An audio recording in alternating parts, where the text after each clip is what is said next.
yang ada sekarang mungkin ada beberapa peraturan yang mungkin tahun depan diganti, mulai dari pemain lokal, pemain asing. Nah itu kira-kira IBL sendiri sudah menggodoknya atau sejauh ini seperti apa ya Pak progresnya?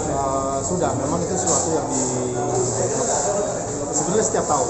Jadi rutin kita setelah season selesai itu melihat kembali peraturan, melihat lagi hasil kompetisi dan apa yang terus bisa kita perbaiki, apa yang bisa kita ikut di musim berikutnya.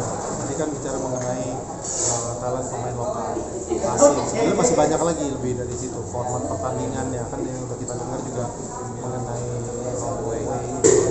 Jadi banyak sekali. Dan apakah sudah digodok? Sudah, mulai dari pertengahan musim kemarin. Tapi memang sekarang mohon maaf kita belum bisa menjawab secara spesifik seperti apa bentuknya, seperti apa kebijakannya untuk tadi asing, lokal. Mudah-mudahan setelah tanggal 21 September ini, karena kita akan adakan rapat dengan para owners untuk sosialisasi, jadi supaya teman-teman juga melihat ini ya, kita melakukan rapat, setelah itu baru proses. Intinya ada dua hal, bagaimana kita terus perbaiki dan improve.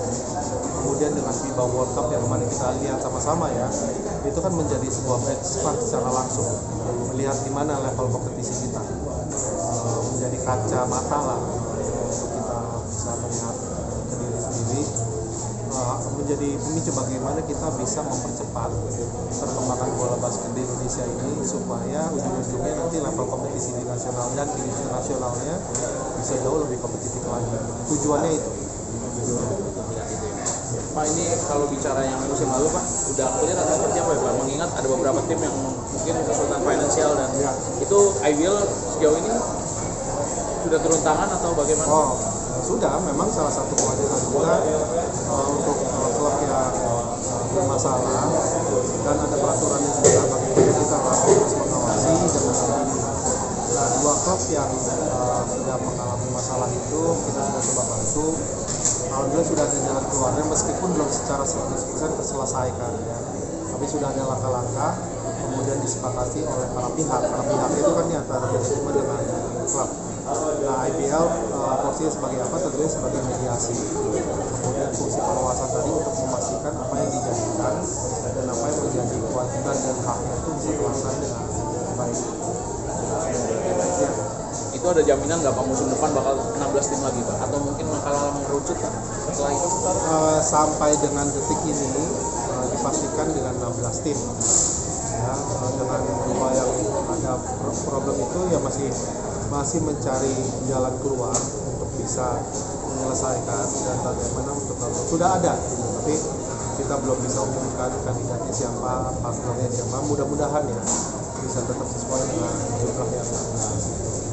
Dan ini kan makanya kembali lagi IBL ketika pertama kali disyaratkan kenapa harus ada PT, kenapa harus memilih kota, karena klub ini kita minta untuk bertanggung jawab penuh seperti perusahaan. Ketika terjadi apa-apa, kemudian membuat sebuah komitmen yang disampaikan kepada kita sebagai liga, komitmen sebagai pemain, ya itu harus dibuktikan, harus ditunjukkan. Ini terakhir Pak tentang ini Pak, kan tadi sudah saya singgung masalah waktu ya Pak. Apakah nantinya mengerucut pada ini Pak, kompetisi rangkaian-rangkaian di IBL itu misalnya rookie komen atau segala itu dihilangkan atau bagaimana Pak? Mengingat waktu kan mungkin awal tahun ya Pak akan terselenggara kembali IBL 2024 ya Pak. Januari awal tahun. Ini pertengahan September kan, berarti kita masih ada 3,5 bulan.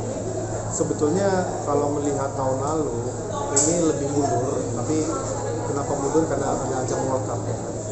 Tapi kalau kita lihat dengan beberapa tahun sebelumnya, bahkan ada timeline yang lebih mundur dari ini.